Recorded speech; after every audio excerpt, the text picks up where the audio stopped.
ఇక వీడు నిన్ను చూసే చదువుకోవాలనుకుంటున్నాడు. అసలు నువ్వు అందరినీ నాశనం చేయాలనే కంకణం కట్టుకున్నావు. నాశనమా? చదవడానికి అర్థం నాశనం అవటం ఎప్పటికీ కానే కాదు. చదువుకోవడం వల్లనే వ్యక్తి జీవితంలో అభివృద్ధి చెందుతాడు. ఉపన్యాసాలు వద్దు. నేను డబ్బులు తీసుకోవడానికి ఇక్కడికి వచ్చాను. ఇక నేను డబ్బులు తీసుకునే వెళ్తాను.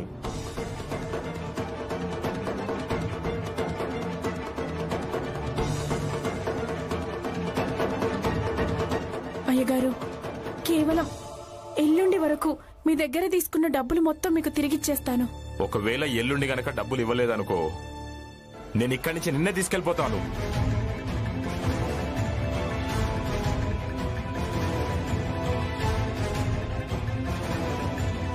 నువ్వు మా అమ్మని ఇక్కడి నుంచి తీసుకెళ్లిపోతావా?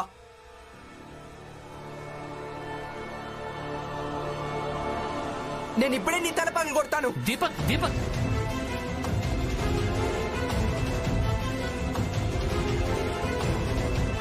ఇలాంటి బస్తీల్లో ఇలాంటి గుండాలే పుడతారు. నువ్వు వీడి కోసమేనా నా దగ్గర డబ్బులు తీసుకున్నావు? దీపక్, రాయి కింద పడే రాయి ఎత్తడం తప్పు బాబు. భీమనయ్య, ఈ రోజు నేను మీ మాట కూడా వినను. చివరిసారి చెప్తున్నాను, వెళ్ళిపోలేదంటే నీ తల పగలు కొడతాను.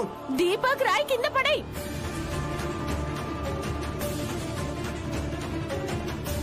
ఒకవేళ ఎల్లుండి గనక డబ్బులు ఇవ్వలేదనుకో, అప్పుడు చెప్తాను నీ సంగతి.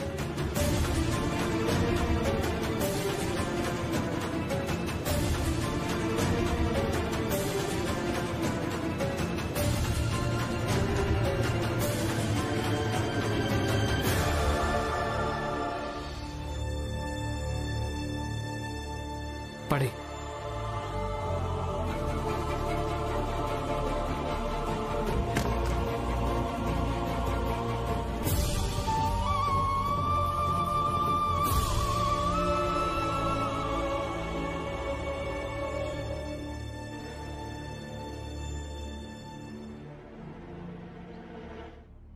మీరందరూ చూశారు కదా, భీమ్ కారణంగా ఒకసారి మళ్లీ మనందరికీ ఆపద ముంచుకొచ్చింది. మీరేంటి ఎదురు చూస్తున్నారా? మీ వంతు కోసం మీకెప్పుడు ఆపద ముంచుకొస్తుందా అని వెళ్ళి మీ పనులు చూసుకోండి. వెళ్ళండి. వచ్చేస్తారు మాటి మాటికి.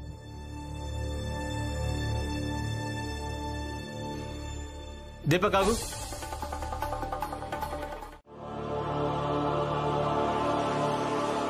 దీపక్,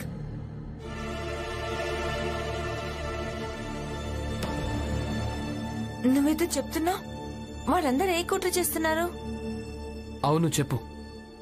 వాళ్ళ కుతంత్రం ఏంటి?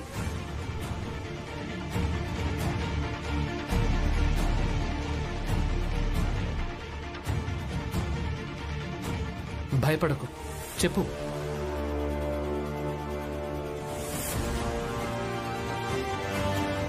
అది ఏం లేదు భీమన్నయ్య.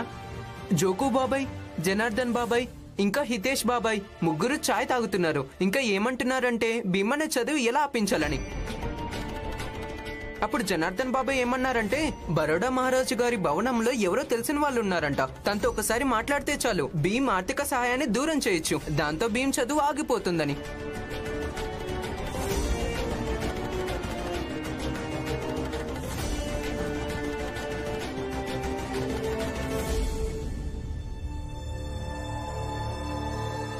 నువ్వు వీళ్ళందరి మాటల్ని పట్టించుకోవద్దు.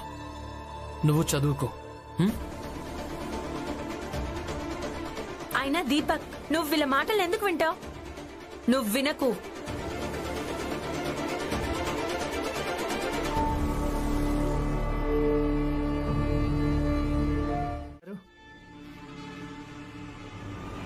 ఏమన్నా ఆలోచించారా? ఏం జవాబు చెప్పాలో? దేని గురించి? ఆ మందబుద్ధి భీమరావు రేపొద్దున లేచినప్పుడు అప్పటికే వాడి ఇంట్లో వాళ్ళందరూ వెళ్లిపోయి ఉంటారు. అగ్రిమెంట్ కూలీలుగా మారి ఇంట్లో ఎవ్వరు లేరని ఆ భీమరావు చూసినప్పుడు ఇదంతా ఎవరు చేసి ఉంటారో వాడికి అర్థమైపోతుంది. వాడు ఎక్కడికి వెళ్ళడు. వాడు నేరుగా ఇక్కడికే వస్తాడు. అలాగే మనల్ని అడుగుతాడు. అప్పుడు మనం ఏం జవాబు చెప్పాలి?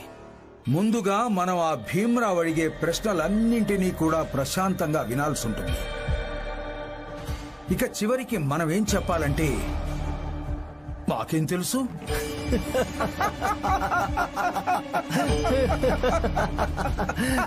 అంటే అర్థం వాడు అడిగే ప్రశ్నలన్నీ మనం వినాలి, ఇక వాడు అడిగిన ప్రశ్నలన్నింటికి మనం జవాబు చెప్తాం. మాకు ఏమీ తెలీదని. లేదు లేదు లేదు లేదు, నేను మీ మాటతో ఏకీభవించడం లేదు. మనం వాడి ప్రశ్నలన్నీ వినాలి, కానీ ఒక్కొక్కటిగా. ప్రతి ఒక్క ప్రశ్న తర్వాత ఏం జవాబు చెప్పాలంటే మాకేం తెలుసని. ఆలోచించండి. మన జవాబు తర్వాత వాడు తనని తాను అవమానించబడ్డాడనుకుంటాడు, పరువు పోయిందనుకుంటాడు. ఇక అందులోనే మనకు నిజమైన ఆనందం ఉంటుంది. ప్రచండదేవ్ గారు, నేను తర్వాత నిద్రపోతానులే. ఎలాగూ నాన్నకు ఎందుకు పనికిరాను, కనీసం ఈ పనైనా చేసి పెడతాను. ఏమంటున్నారు మీరు? మీరు పడుకోండి, మీకు బాగుంటుంది. లేదు రమా, ఆయన ఎప్పుడు మంచిగా అనిపిస్తుందంటే ఈ రోజు నా భార్య రమ ఏ పాలతో చాయ్ తాగుతుందంటే నేను తీసుకొచ్చిన పాలతో.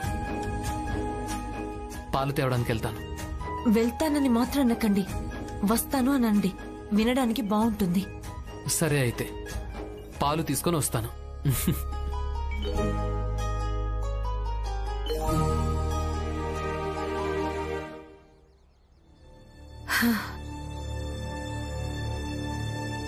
రమా, నేను కొంకన్కి వెళ్తున్నాను. ఇంట్లో అందరికీ చెప్తావు కదా? అక్క, ఇంత పొద్దు పొద్దునా? సరే అయితే నేను వంట వండుతాను, మీరు భోంచేసి వెళ్ళండి. వద్దు రమా, అసలే ఆ మార్గంలో చాలా తక్కువ రైలు బండ్లు నడుస్తాయి. ఒకవేళ బండి వెళ్ళిపోతే, అందుకే పొద్దు పొద్దునే వెళ్తున్నాను. ఇక వస్తాను, నువ్వు జాగ్రత్తగా ఉండు. అక్క,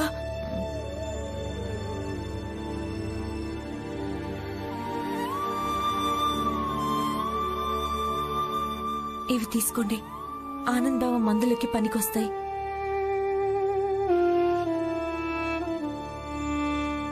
తీసుకోండి. రమా, ఈ రోజు ఇల్లు శుభ్రం చేసేది ఉందా లేదా? నేను ఇల్లు శుభ్రం చేయడానికి వెళ్తాను. ఏమైంది భీమ్, ఎందుకు పిలుస్తున్నావు? ఏమైంది బాబు? దీపక్ ఎక్కడున్నాడు పిన్ని? నేను నీకు నిన్ననే చెప్పాను కదా, మా జీవితాలకు దూరంగా ఉండమని, దీపక్ దూరంగా ఉండమని. మరి దీపక్ గురించి ఎందుకు అడుగుతున్నావు? పిన్ని, ముందు మీరు నాకు చెప్పండి, దీపక్ ఎక్కడున్నాడు? వాడు ఎక్కడికో వెళ్ళుంటాడు. ఇంతకీ నువ్వు దీపక్ గురించి ఎందుకు అడుగుతున్నావు? ఎందుకు అడుగుతున్నానంటే నిన్ననే తను తన కాపీలు, పుస్తకాలు అన్నీ అమ్మేశాడు.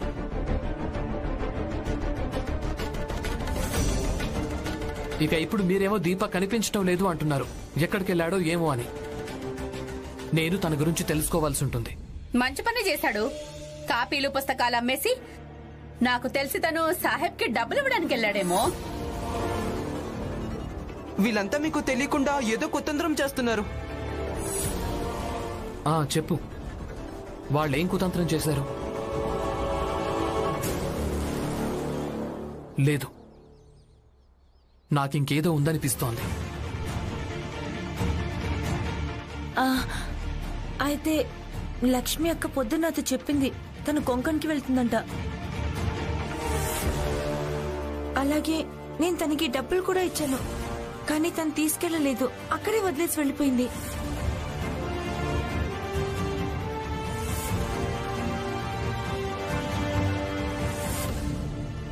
జోకు, జనార్దన్, హితేష్, ఈ మిగతా వాళ్ళంతా ఎక్కడున్నారు? జోకు నాకేం చెప్పాడంటే పక్క వీధిలో బట్టలు తీసుకురావడానికి వెళ్తున్నానని. అందరికందరూ వెళ్లిపోయారా? అంటే భీమ్ రమా చెప్పింది నిజమే, ఏదో కుట్ర చేసినట్టున్నారు. అవును, ప్రతి ఇంట్లో మగాళ్లు కూడా ఎవరికి సరిగ్గా చెప్పి వెళ్ళలేదు. ఈ విషయం ఆలోచించాల్సిందే కదా.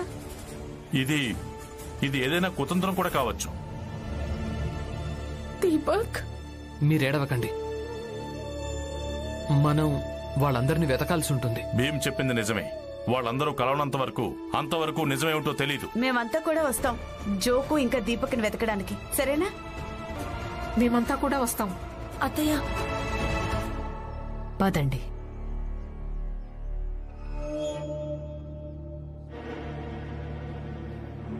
అందరూ కలిసి ఎలాంటి ఆట ఆడుంటారు? వదినా, మీరు అది ఆలోచించకండి. ఇప్పుడు చెప్పు, నువ్వు ఇంకా నీ భార్య ఇద్దరు ఎక్కడికి వెళ్తున్నారు? చెప్పు. మీరు ఇలా అరవడం వల్ల కొట్టడం వల్ల భయపడే రకం కాదు నేను.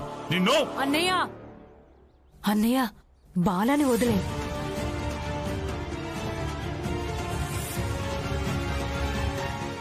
అవును లక్ష్మి, నువ్వు ఇలాంటి దానివి కాదే. అవును, ఆ రోజు నేను నిన్ను బాలాతో పాటు చూశాను. అంటే కొంపదీసి బాలానే నిన్ను తప్పుదారి పట్టించలేదు కదా?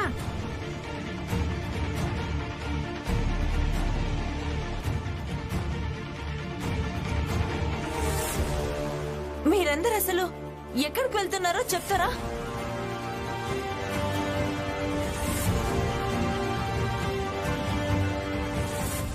నేను చెప్తాను. మేమందరం అగ్రిమెంట్ కూలీలుగా మారి 5 ఏళ్ల పాటు విదేశానికి వెళ్తున్నాం వినయ్ గారితో పాటు.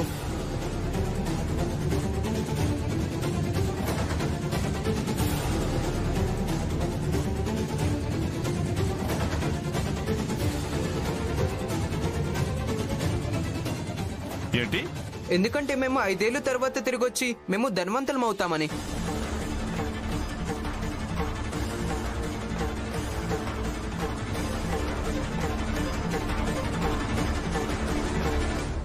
దీపక్,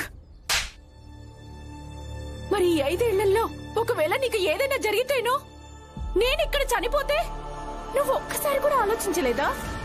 నువ్వు లేకుండా మీ అమ్మ ఎలా ఉంటుందో అని. నిన్నే చెప్పు. ఎక్కడికి వెళ్ళడానికి వీల్లేదు. అందరం ఇంటికి వెళ్దాం పదండి. ఎందుకు వెళ్ళొద్దు? నువ్వు చదువుకోవడానికి విదేశానికి వెళ్తే అది ఒప్ప, ఇక మేము సంపాదించుకోవడానికి విదేశానికి వెళ్తే తప్ప?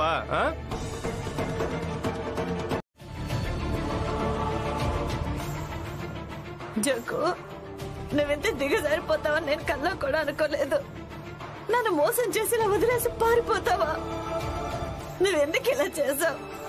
నన్ను వదిలేసి ఎందుకు వెళ్తున్నావు చెప్పు. ఎందుకు వెళ్తున్నావు? అంటే నేను వెళ్ళి డబ్బు సంపాదించి వస్తే నీకు ఇవ్వనా? నేను ఒక్కనే ఉంచుకుంటాను అనుకున్నావా? ఎందుకు వెళ్తున్నావట? మేము మా కుటుంబాల గురించి ఆలోచించే మేము ఈ నిర్ణయాన్ని తీసుకున్నాం. అంటే మీరందరూ కలిసి డబ్బు సంపాదన కోసం విదేశాలకు వెళ్తారా?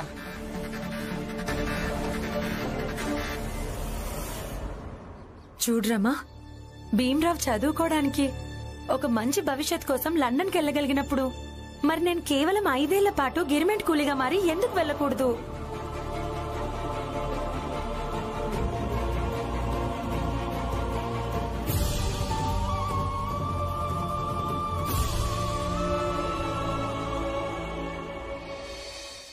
అమ్మా, ఆ సాహెబ్ మిమ్మల్ని పదే వచ్చి అవమానిస్తాడు. అది నేను ఎలా చూడగలను? అందుకే నేను కూడా వాళ్ళతో వెళ్ళాలనుకున్నాను. వీలైనంత త్వరగా అగ్రిమెంట్ తీసుకురావాలి. ఈసారి భీమరావు చేతిలో ఓడిపోవడానికి వీల్లేదు. నరోత్తం గారు, ఒకవేళ ఓడ ఖాళీగా వెళ్ళిందంటే నాకు చాలా నష్టం కలుగుతుంది. వాళ్ళంతా అగ్రిమెంట్ మీద సైన్ చేశారు. వెళ్లకుండా ఎలా ఉంటారు?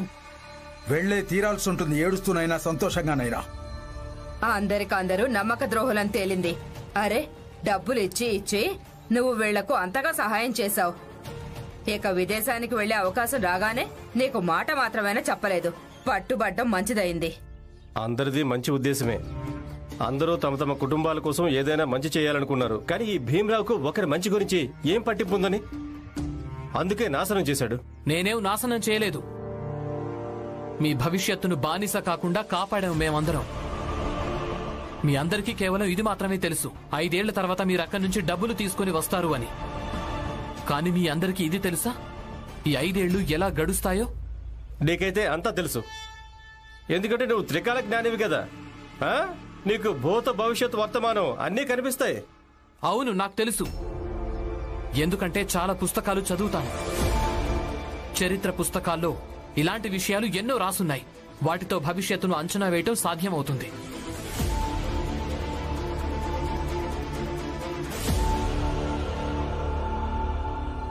ఎక్కడున్నాడో? అరే వినయ్ గారు, అగ్రిమెంట్లు దొరికాయా? అందరి అగ్రిమెంట్ తీసుకొచ్చాను. శబాష్! ఇక తొందరగా ఆ భీమరావు ఇంటికి వెళ్దాం, లేదంటే ఆ భీమరావు ఉపన్యాసాలు ఇచ్చి తన మాటల్లో అందరినీ పడేస్తాడు. పదండి. మీ అందరికీ తెలుసా, బానిసత్వ అధ్యాయం ముగిసిపోయిన తర్వాత అప్పుడు ధనిక దేశాలకు వాళ్ల పనులు చెయ్యటానికి పని వాళ్లు బానిసలతో అవసరం వచ్చింది. విషయం ఇంకా అగ్రిమెంటు చట్టాలే కదా బాలాన్నయ్య. ఇక ఈ విషయాన్ని ఇక్కడ ఈ ఇంట్లో కాదు, న్యాయస్థానంలో తేల్చుకుందాం.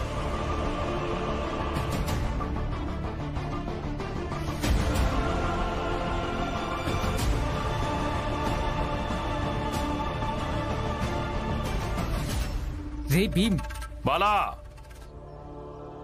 నేను నీకంటే కూడా ఇంకా పెద్దగా కేకలేయగలను. భీమ్ ఒక్కసారి చెప్పాడు కదా న్యాయస్థానంలో కలుద్దామని, అంటే న్యాయస్థానంలోనే కలుద్దాం.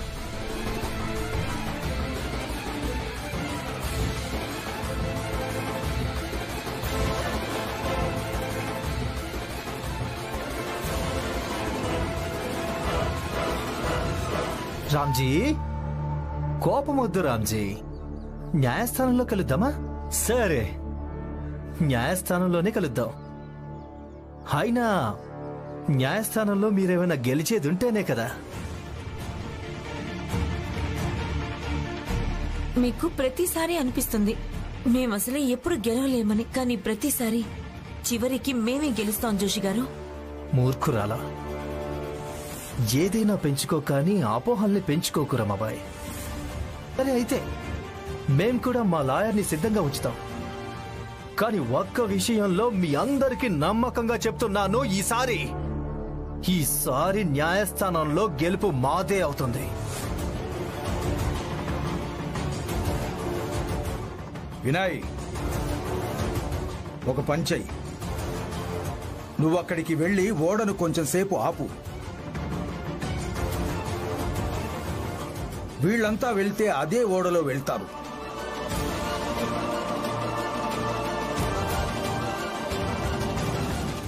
నువ్వు విన్నావా భీమరావు? వీళ్ళందరూ వెళ్లేది అదే ఓడలో.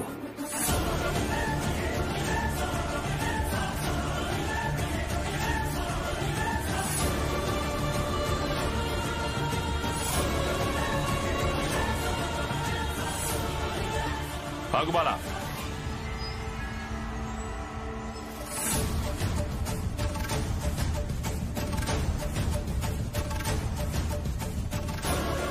తప్పుకోండి.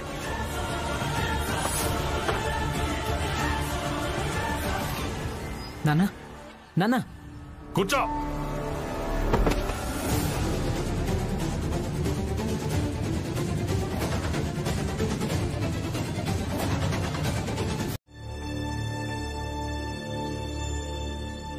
ఇలా కట్టేసి మీరు నన్ను ఆపలేరు నాన్నా. నాకు నీ గురించి బెంగలేదు, నాకు ఈ ఇంటి కోడల గురించే బెంగ ఉంది. రమా, త్వరగా వెళ్ళు. అలాగే పెద్ద కోడలను తీసుకునిరా. ఇప్పుడు ఈ అగ్రిమెంట్ సమస్య తీరినంత వరకు అంతవరకు తను ఇక్కడే ఉంటుంది. లేదు, నా భార్య ఇక్కడికి రావడానికి వీల్లేదు. ఇది తన అత్తారిల్లు కాదు, అలాగే మీరు తన ఇంట్లో వాళ్ళు కాదు. వెళ్ళు రమా, వీడు చెప్పడం వల్ల బంధాలని తెగిపోవు. వద్దు రమా, నువ్వు వెళ్ళడానికి వీల్లేదు. రమా, నాన్న చెప్తున్నాడు కదా, వెళ్ళి వదిన్ని తీసుకురా. వద్దు వద్దు రమా, రమా. భీమ్, నువ్వు చేస్తుంది మంచిది కాదు, తప్పు చేస్తున్నావు భీమ్. మీరే తప్పు చేశారు బాలా అన్నయ్య. నాన్న ఈ పద్ధతి సరైందో కాదో నాకు తెలియదు, కానీ నాకు ఇది మాత్రం తెలుసు, మీరు ఏ తప్పు చేశారో దాన్ని సరిదిద్దే ప్రయత్నం నేను ఇంకా నాన్న కలిసి చేస్తున్నా.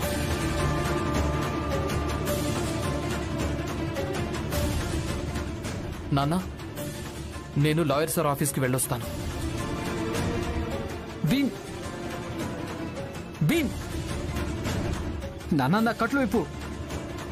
లక్ష్మి, హితేష్ గారు, జోకు గారు,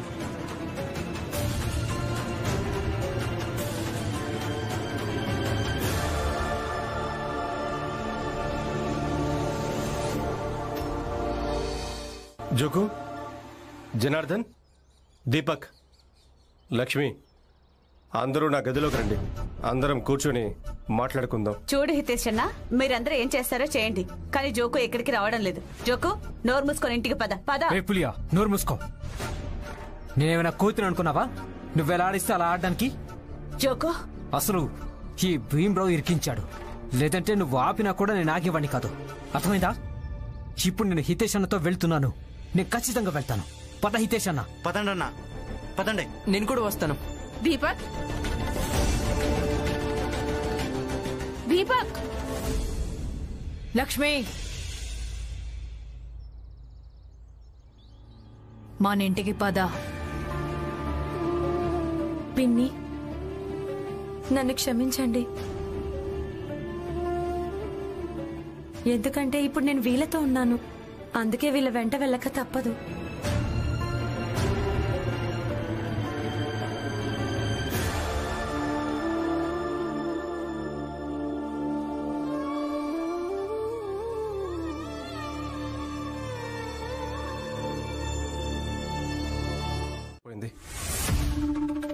ఇప్పుడు మనం పారిపోలేం కూడా. పులియా, దీపక్ వాళ్ళమ్మ అందరూ మన మీద ఓ కన్నేసి ఉంచారు. అది చాలక ఇప్పుడు ఈ భీమ్రావు చట్టపరంగా పోరాటం చేయడానికి వెళ్ళాడు.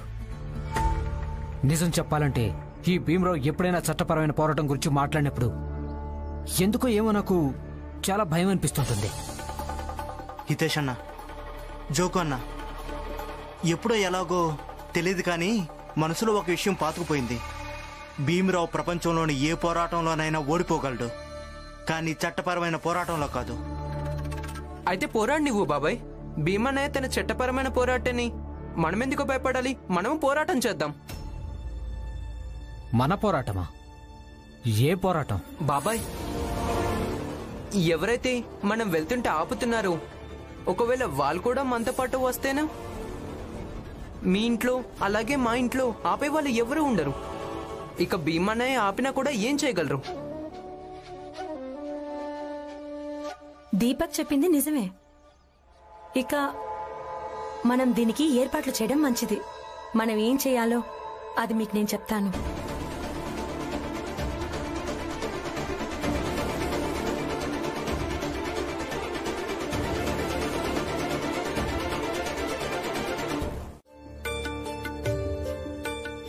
అటు చూడు, బాలా భార్య వచ్చేసింది.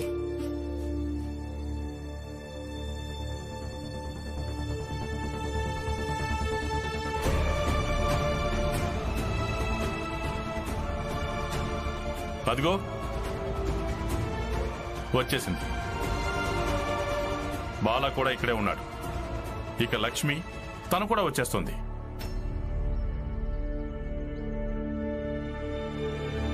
అన్నట్టు అగ్రిమెంట్ కూలీగా మారడానికి ఎవరు వెళ్ళడానికి వీల్లేదు. మీకు అర్థమైందా?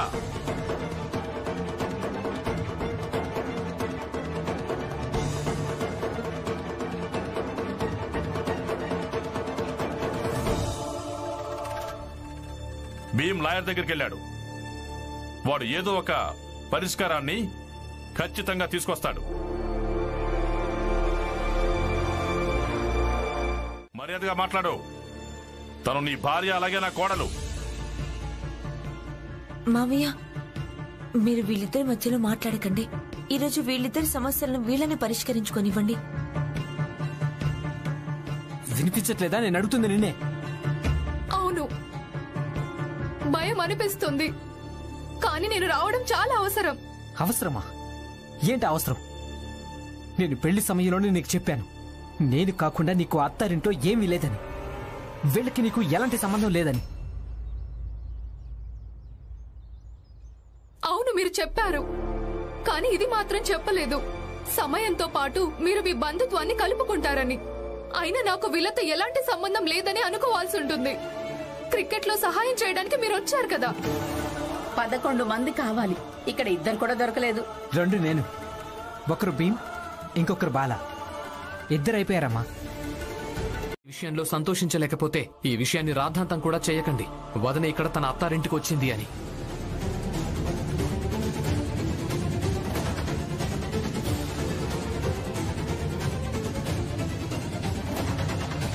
ఇక ఆరోపణల విషయం అంటారా?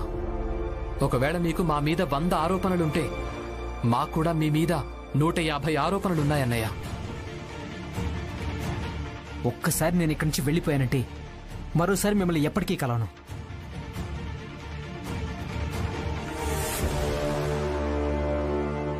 భీమ్ లాయర్ గారు ఏమన్నారు? లాయర్ గారు ఏమన్నారంటే ఈ అగ్రిమెంట్స్ కి చట్టపరంగా ఎలాంటి విరుగుడు లేదన్నారు. ఏంటి?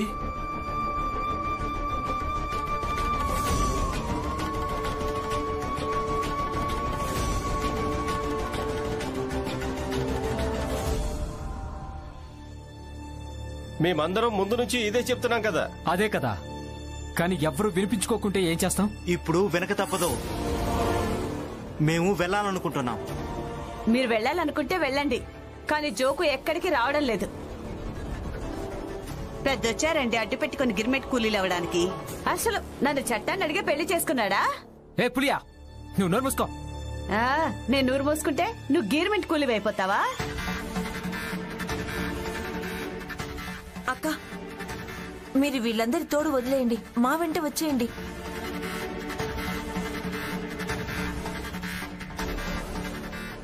లేదు, మేం వెళ్తాం. ఇక నేనేమంటున్నానంటే మీరంతా కూడా నాతో పాటు రండి. పులియా, పిన్ని, అమ్మ, మీరందరూ. నోర్మయ్, మేమెక్కడికి రాలేము, ఎవరు ఎక్కడికి రారు. సరే అయితే మేమందరం ఇక్కడే కూర్చొని ధర్నా చేస్తాం.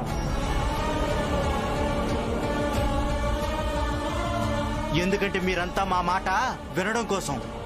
ఒకటి మమ్మల్ని వెళ్ళనివ్వండి, లేదా మీరందరూ మాతో పాటు రండి.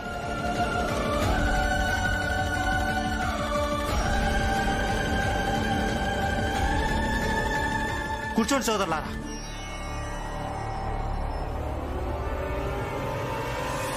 లక్ష్మి, మన ఇంటికి పద.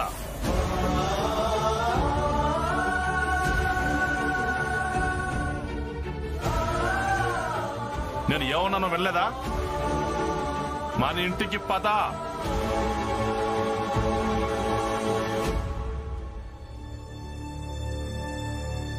లక్ష్మి, ఇంటి లోపలికి వెళ్ళు. నన్ను క్షమించండి మావయ్య.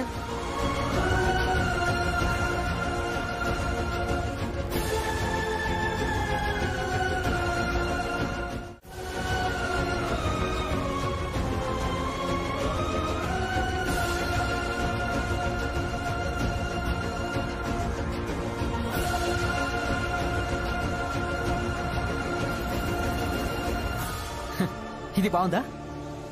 మీతో కలిసి ఉంటున్న మీ కోడలే మీ మాట వినడం లేదు. అయినా మీరు మాకు చెప్పాలని చూస్తున్నారా నాన్న?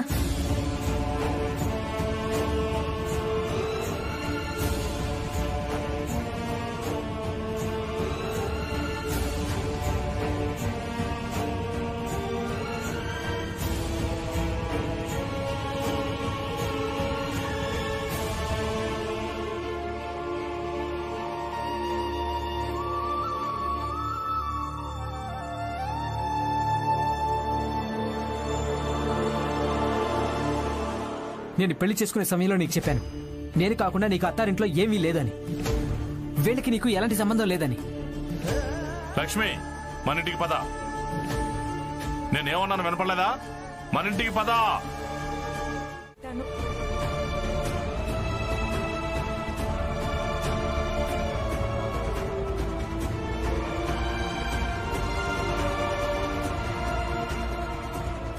నేను వెళ్ళడం చాలా ముఖ్యం ఆయన కోసం. అలాగే వీళ్ళంతా వెళ్ళడం కూడా ముఖ్యమే, వాళ్ళ కుటుంబాల కోసం.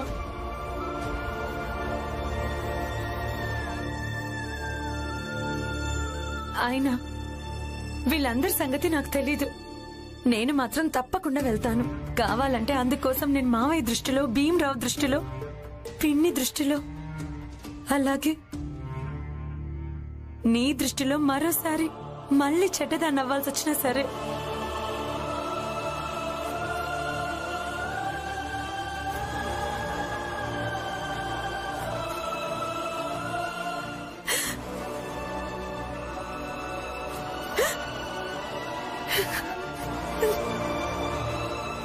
భోజనం చెయ్యండి.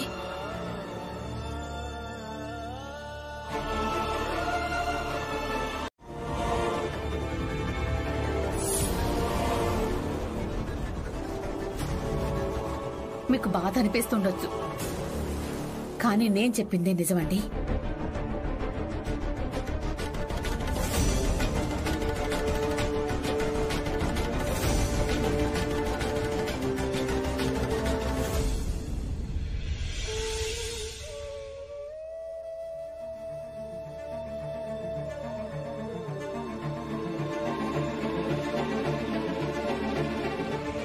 నేను అసలు ఎవరికీ ఏమీ కానప్పుడు ఇక ఇక్కడుండి ఏం చెయ్యాలి? ఈ ఇంటినే వదిలేసి వెళ్ళిపోతాను.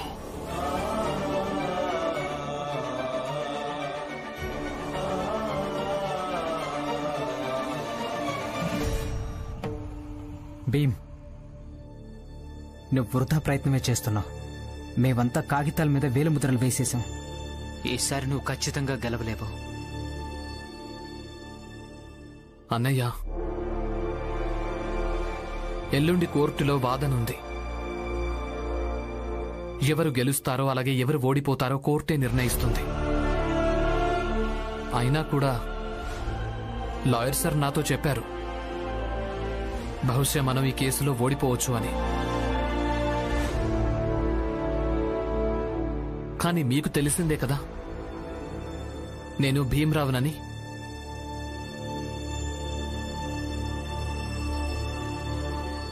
ఎప్పటిదాకా కోర్టు తీర్పు బయటకు రాదో అప్పటిదాకా నేను ఓటమిని అంగీకరించను. పోరాడుతూనే ఉంటాను.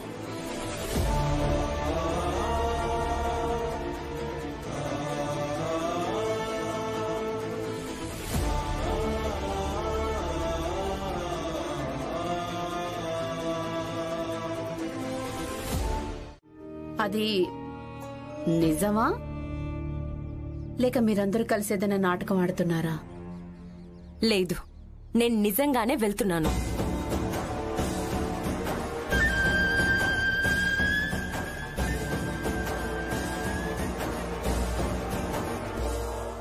అయితే ఆనంద్ మీద ఒట్టే. ఏంటి?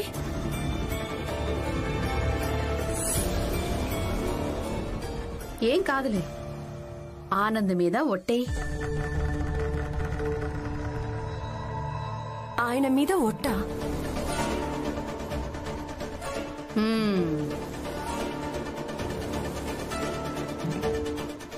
కానీ బయట అందరూ మిమ్మల్ని వ్యతిరేకిస్తున్నారే, ఎలా వెళ్తావు మరి?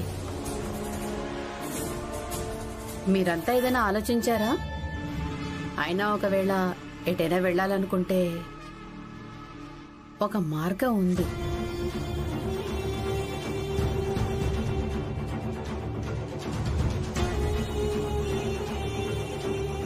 లక్ష్మి, ఇక్కడున్న ఆడవాళ్ళందరినీ కూడా వెళ్ళడానికి సిద్ధం చేయాల్సి ఉంటుంది. ఎందుకంటే అందరూ వెళ్తుంటే వ్యతిరేకించే వాళ్ళెవ్వరూ ఉండరు. అలాగే నువ్వు కూడా వాళ్ళందరితో పాటు సులభంగా వెళ్ళిపోవచ్చు.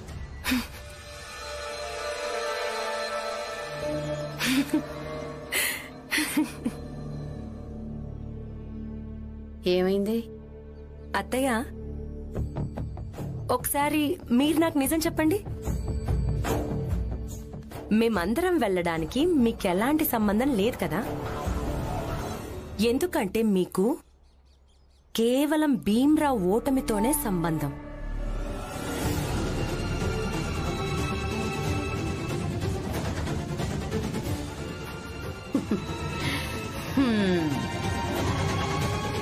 అవును లక్ష్మి, ఇక దురదృష్టం కొద్దీ ఈసారి నువ్వు కూడా మా వైపునే నిలబడ్డావు. ఇప్పుడు నువ్వు కూడా భీమ్ ఓడిపోవాలనే కోరుకుంటున్నావు, అవునా?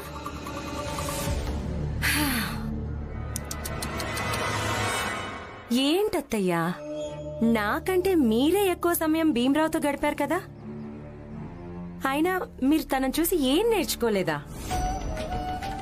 కానీ ఒక్క విషయం నేను తన దగ్గర బాగా నేర్చుకున్నాను. పోరాటం చేసేటప్పుడు కేవలం మన గెలుపోటముల గురించే ఆలోచించడం మంచిది, మిగతా వాళ్ళవి కాదు. అసలు నేనేమంటున్నానంటే మీరందరూ కూడా మాతో పాటు వచ్చేయండి.